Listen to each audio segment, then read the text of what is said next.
muy santurrón, muy espiritual, dije yo. Dios no vino por los que están sanos, sino por los enfermos. Yo, como muy espiritual, me asocié con ella para hacer un proyecto educativo que costaba el 50% de la vida. Al final, gracias a Dios, por la pura misericordia de Dios, a mí me habían reprobado el año académico.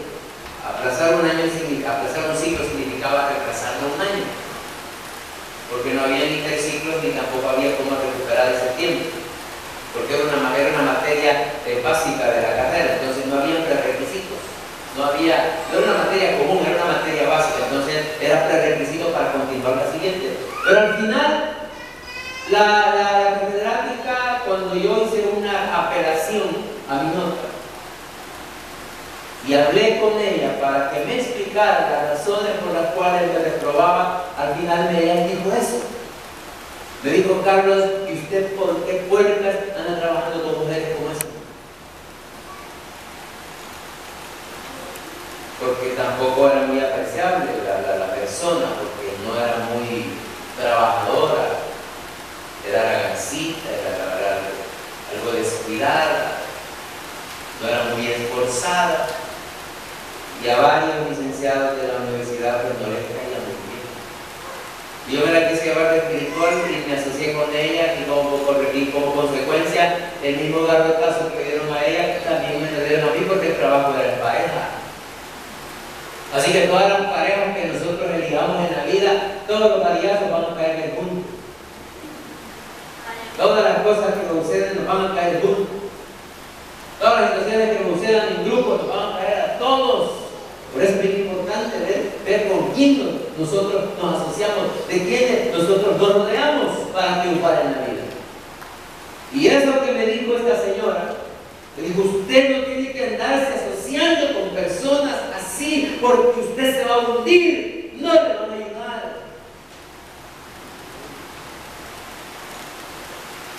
Y me dijo: a usted me lo voy a perdonar y le voy a poner una nota. Y le dije: ¿y qué nota me va a poner? Mañana búsquese los colectores, me dijo. Y ahí dése cuenta, ese día no dormí nada. No dormí nada viendo la cara, llorando, Señor, se nos civiliza.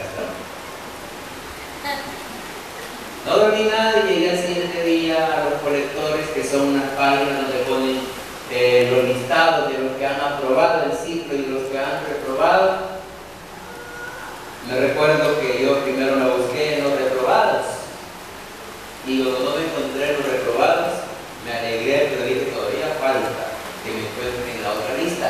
Y al final me encontré en la lista de los aprobados, con los pelos en la cerca, todo raspado, pero lo que pasó. Entonces corrí mucho riesgo. A la vez, ahí solamente Dios me pudo rescatar. Ya conmigo solo Dios nos puede rescatar. Y Dios nos puede rescatar. Y Dios me rescató.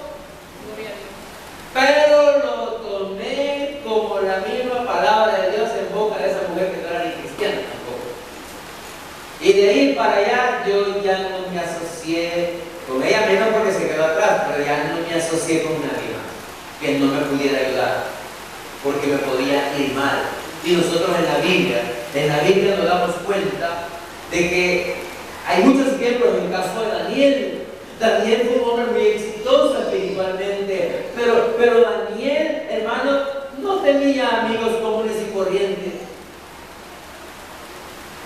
Mira, aquellos tres varones, Sadrach, Mesach y Abednego, todos esos hombres de la Biblia eran contemporáneos de Daniel, eran jóvenes que vivieron en el mismo tiempo de Daniel, pero que sus características, lo que se dice de ellos, es algo muy sorprendente, y a causa de eso, Daniel también fue un hombre sorprendente, que hizo muchas cosas.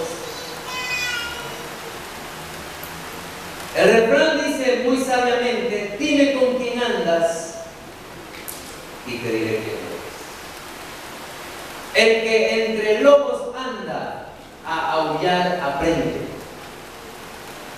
También dice que el que entre la miel anda, algo se le pega. Entonces, ¿no cree usted que si esas cosas son así, el que con sabios anda, sabio será, pero el que con necios anda, su espíritu será quebrantado? Entonces, ¿cree que no vale la pena redefinir la clase de personas o reconsiderar con la clase de personas que nosotros no relacionamos? Yo no sé si a usted le pasó, pero a raíz de haber conocido a Cristo, yo perdí el 99% de mis amistades. Las perdí. Porque amigos de baile, amigos de parranda, amigos de fiesta, amigos de esto, amigos de lo otro, pero menos amigos de Dios. Y me recuerdo que al inicio, cuando yo quise mantener las amistades, yo los invitaba a la iglesia, ellos me invitaban al billar, yo los invitaba a una campaña, ellos me invitaban a un baile, ellos me invitaban a alguna parranda y yo los invitaba a una reunión familiar, y era incoherente. Llegó un momento que me di cuenta que no podía seguir más. Es mejor terminar una relación que terminar con su propia vida, que acabar con su existencia.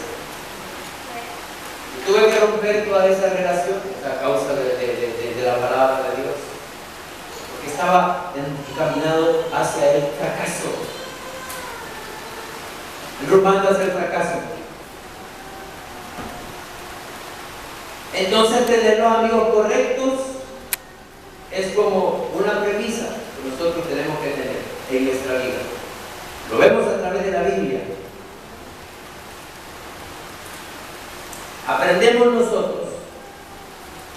El mejor ejemplo de esto es nuestro Señor Jesucristo. ¿Usted cree, hermano y hermana, que Cristo no pudo haber hecho él solo lo que hizo? No pudo haber hecho, pero no lo hizo. Solo se rodeó de gente. Y no fueron solamente los 12, sino que a los 12 les comisionó que invitaran a otra gente para que el movimiento fuera creciendo, porque es así como las cosas crecen, cuando hay más personas que se involucran, cuando hay más personas que están de nuestro lado. ¿Ha visto usted personas que son tan exitosas? A veces no son adineradas, pero son exitosas.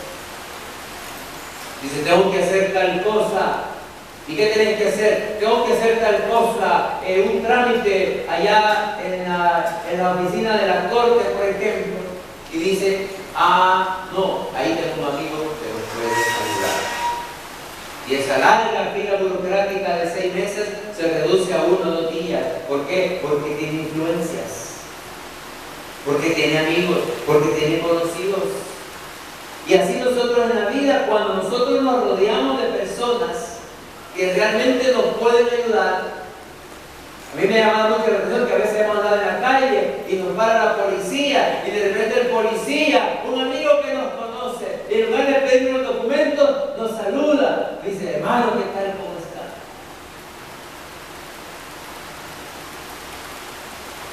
Pero si nosotros solo nos rodeamos de gente que se esconde, de gente que mala vida, mire, eso de que alguien se dedique al negocio y compre cosas robadas, ese es lo peor que le puede pasar a una persona si quiere superar. Porque esa es una especie de complicidad técnica. Porque el otro hace el daño y el otro es cómplice en el daño. Y no puede ser así. En el libro de capítulo 1 de Proverbios, mire lo que dice ahí en el libro de Proverbios, capítulo 1, versículo 10. Aquí nos insta la palabra de Dios a que nosotros, y no estamos hablando de que no debemos de tener amigos que no conocen de Dios, porque en todo caso a quién tendríamos que alumbrar, sino que estamos hablando la clase de personas a las cuales nosotros hemos involucrado en nuestros proyectos de vida. Miren lo que dice el versículo 1, el capítulo 10 dice, hijo mío, mío, si los pecadores te quisieren engañar, no consientas. Si dijeren, ven con nosotros, pongamos acechanzas para derramar sangre, acechemos sin motivo al inocente. Ahí nos está diciendo la palabra de que si los pecadores nos quisieran engañar, dice, no consientas. Y si leas al versículo 15, en el último dice en el 15, escogidos, no andes en caminos con ellos, aparta tu pie de tus veredas. Recuerdo en la escuela que había un joven, en el bachillerato había un joven que era muy entregado a las cosas de Dios. Llegaban a buscarlo para chismes, él no se metía en chismes, les hablaba de la palabra de Dios. Llegaban a buscarlo porque le decían, aquella bicha te mandó saludo porque dice que le gustas. Él les hablaba de la palabra de Dios. Le decían que en lugar de ir a hacer las tareas, que se fueran mejor para los planes, que se fueran a pasear, que se fueran a hacer otra cosa, y él en lugar de eso les hablaba de la palabra de Dios. Cuando estaban viendo, les daban la obligación de ver alguna película educativa para poder sacar un trabajo, de repente querían poner una película que no era la que el profesor les había dicho, pero él decía, no, veamos la que dijo el profesor, y él les hablaba de la palabra de Dios, como consecuencia. ¿Saben cuál fue el apodo que le pusieron al joven? Le pusieron de apodo pastor. Decían el pastor. Y yo les decía a los jóvenes, ¿y ustedes creen que lo ofenden a él diciendo el pastor? No, es que como que es pastor. Yo pienso de que quizás hasta lo ataron. Porque un joven muy entregado. Entonces, dice aquí el escritor, dice, ¿quiere ver qué clase de amigos usted tiene? La próxima vez que se reúna con ellos, lleve su Biblia y háblele de Dios. A ver qué le van a decir. Lleve su Biblia. Hable con ellos. Y averigüe qué reacción tienen. Si reaccionan de una manera contraria, dése cuenta que esa persona no le conviene. Si con quienes usted ha estado haciendo cosas toda la vida, trate de hacer cosas diferentes, vea la reacción y se dará cuenta si realmente le conviene. Involucre al Señor y vea cómo reaccionan los demás, y se va a dar cuenta quiénes le convienen a usted para seguir adelante y quiénes no. Ahora, ¿qué podemos hacer nosotros? ¿Qué podemos hacer para involucrar gente? ¿Por qué es tan necesario? ¿Por qué es tan necesario involucrar gente idónea en un proyecto de vida? Porque es tan necesario. Los científicos sociales, dice aquí un informe de Confidencial.com, que han estudiado durante décadas la manera en que las buenas amistades o las buenas personas influyen en nuestra vida.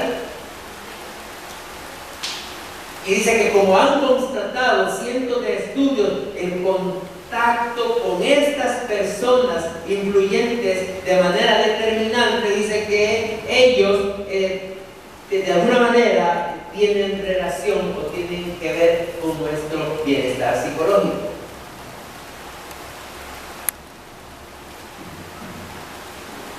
Ahora, nosotros como personas tenemos un reto muy grande, y es redireccionar nuestras prioridades, reclasificar nuestros círculos de amigos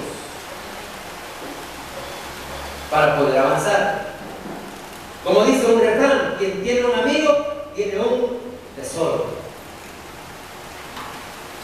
Y se trata de uno bueno, una persona que me apoya, que me ayuda, ayuda. En el primer número uno, una de las razones, dice, se ha comprobado en estos estudios científicos de que el estar rodeado de personas que nos pueden apoyar a nosotros, es decir, involucrar a gente idónea en nuestros proyectos de vida, nos permite obtener como resultado 5 ventajas sobre nuestra existencia. Y es que tener buenas influencias, es decir, personas que me influyen a mí, nos hace más generosos.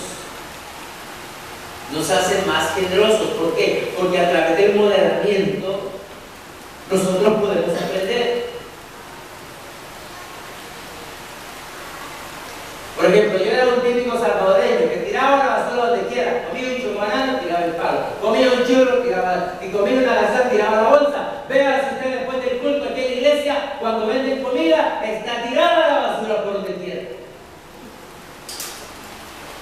Va a ver el carro rojo, ahí está lleno de basura la cama. Va a ver por el lado del rinconcito, por el otro carro azul, ahí está metido un montón de bolsas de carne. Mi escritor salvadoreño le llamaba eso la cultura del diablo. Porque nada nos cuesta buscar un recipiente, pero no lo hacemos. Cuando yo viví en Guatemala, en el año 1987, 88, aprendí a que la basura, a la basura. Porque con la clase de gente que yo me relacionaba, era gente muy educada. En Guatemala hay un poco más de desarrollo cultural en este aspecto. Usted va a ver las ciudades más limpias, más ordenadas. Usted no va a ver que una persona tira la basura donde quiera, no. La gente, me recuerdo una vez que yo iba con una amiga de la iglesia que me dijo, acompáñame al banco. Y cuando íbamos saliendo del banco, ella me dijo, ¿querés un mango? Y compramos un mango y me regaló. Yo me comí el mango y como típico salvadoreño, agarré la bolsa y la tiré. Y ella me dijo, ¿qué haces? Yo le dije, tiré la basura, ya terminé. Dijo, eso no se hace. Hazme un favor, ve y recógela. Y hasta que encontremos un depósito, tú la vas a botar. Todo avergonzado retrocedí y a buscar la bolsa que hasta el viento se la había llevado, pero al final encontré. La agarré en mi mano y la empuñé y no pude decir una palabra más porque estaba lleno de mucha vergüenza. Cuando encontramos un contenedor, ella me dijo, mira Carlos, aquí hay un depósito que es donde la basura debe estar. Y la eché allí, toda avergonzada. Y desde esa vez, nunca más, desde hace como 24 años, volví a tirar un envoltorio de dulce, ni siquiera a la calle. Porque no es correcto. Pero eso no lo hubiese aprendido yo si no me hubiera juntado con esta clase de personas. ¿Por qué? Porque ¿cuáles eran mis juntas? Parranderos, bolos, chiviadores, homosexuales, de toda clase de gente lesbiana. Esa era la clase de amigos que yo tenía, prostitutas, de toda clase de personas. ¿Qué me podían enseñar a mí? Estafadores, de todo.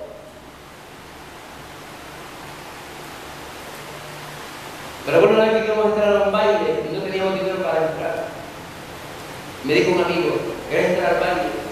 Yo le dije, sí, pero no tengo visto. Conseguí por marihuana, tengo que hacer la entrada. El policía está viendo que entrada, ese es el dinero que la acepta.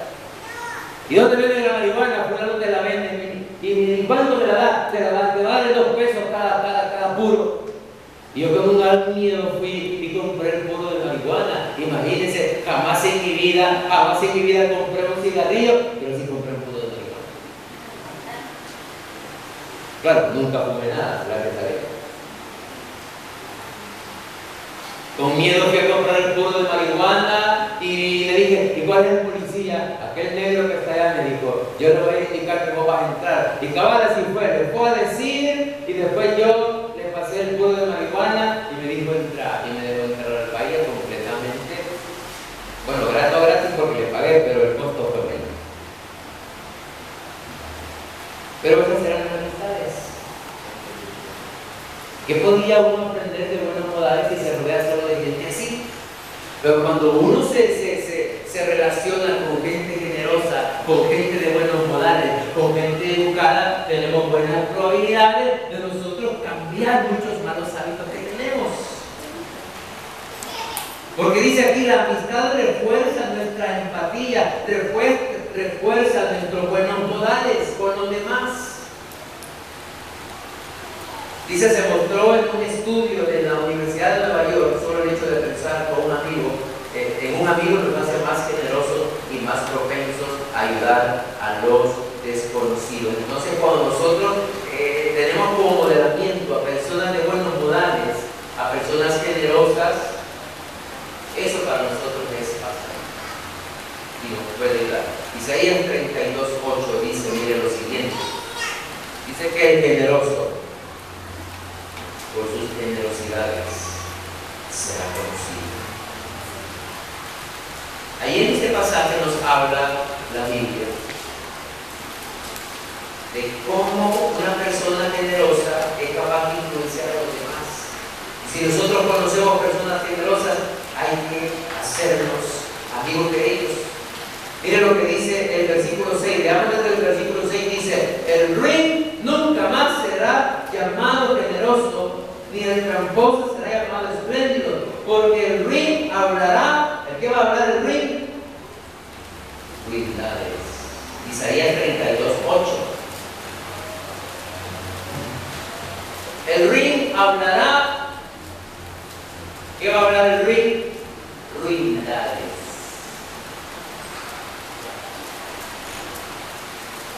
Dice, y su corazón fabricará iniquidad para cometer impiedad y para hablar escarnio contra Jehová, dejando vacía el alma hambrienta y quitando la bebida al sediento. Luego se dice, las armas del tramposo son malas, trama intrigas inicuas para enredar a los simples con palabras mentirosas y para hablar en juicio contra el pobre. Mira, hay un problema fuerte en la iglesia de cleptomanía,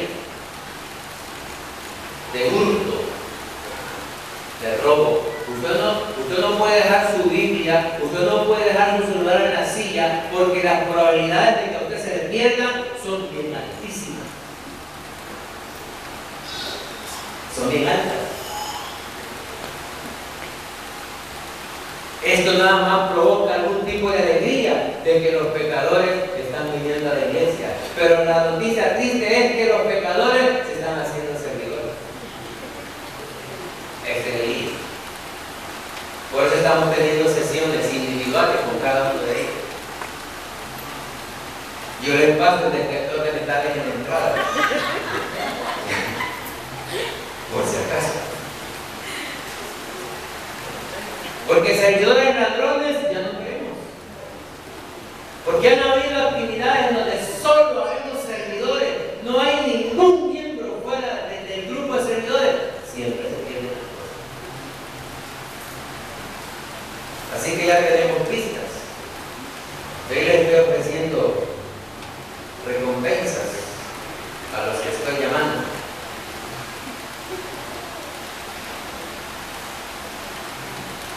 Hay $100,000 para quien me dé información sobre el paradero de una Biblia.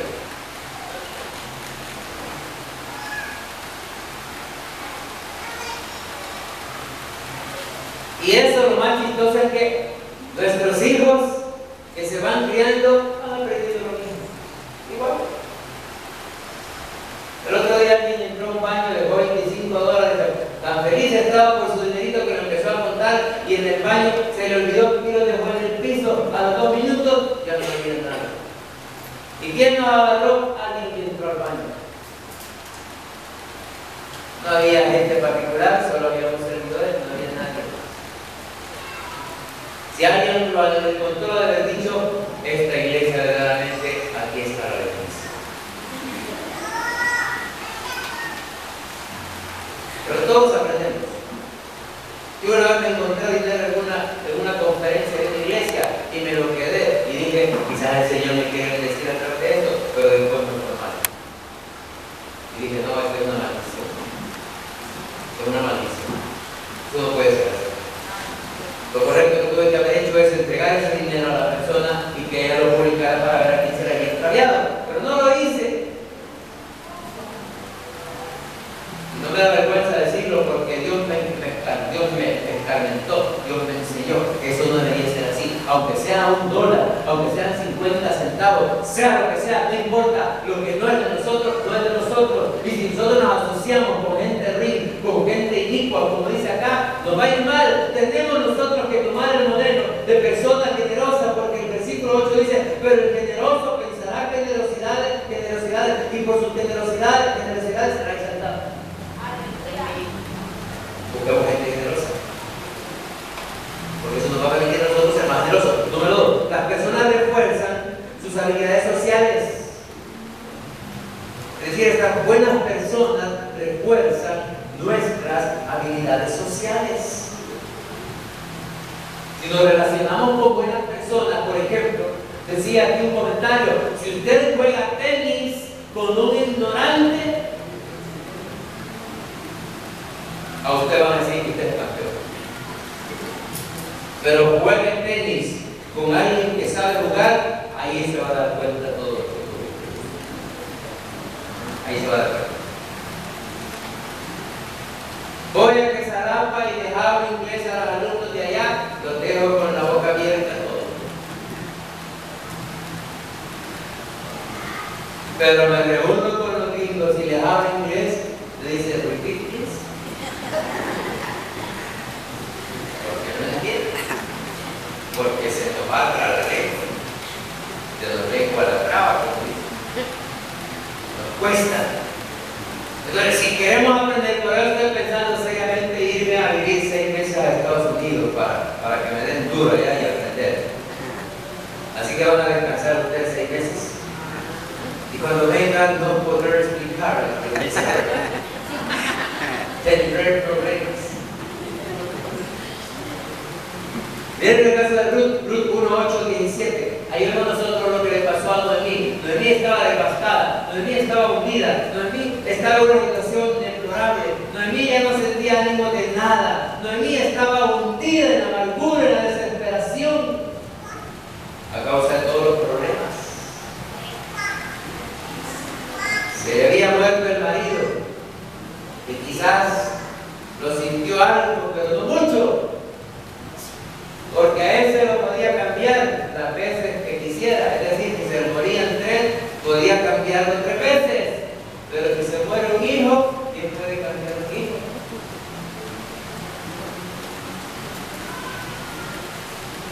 ¿Puedo dejar de ser tu mujer? Le dijo a la mujer al hombre. Pero mis hijos siempre serán mis hijos y eso nadie lo puede cambiar. Los hijos siempre serán hijos. ¿Cuántos hijos tiene? 5, 3 vivos y 2 muertos. Siempre tiene hijos. ¿Y tu mamá dónde está? Ya falleció, está en el cementerio. ¿Tiene mamá? Sí. ¿Dónde está? ¿Atiende? ¿Todavía? Nadie puede decir que no tiene mamá. Aunque ya haya fallecido, tiene mamá. ¿Igual con tu marido? No, ese no es mi marido. Ahora tengo a Nick Gómez. Ese ahora es mi marido. Aquel se fue. Y lo cambió.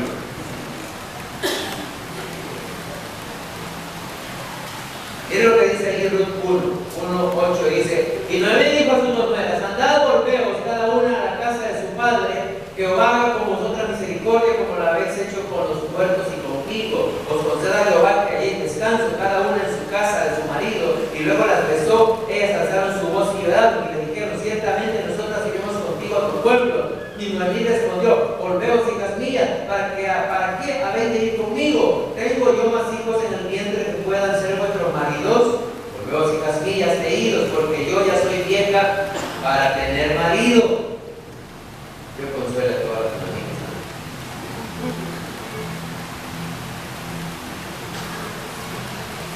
Soy vieja, y aunque dijese esperanza tengo, y esta noche estuviese con marido, y aún diese a luz hijos, había vosotras de esperaros hasta que fuesen grandes, había de quedaros sin pasar por amor a ellos. No, hijas mías, qué mayor amargura tengo que vosotras, pues la mano de Jehová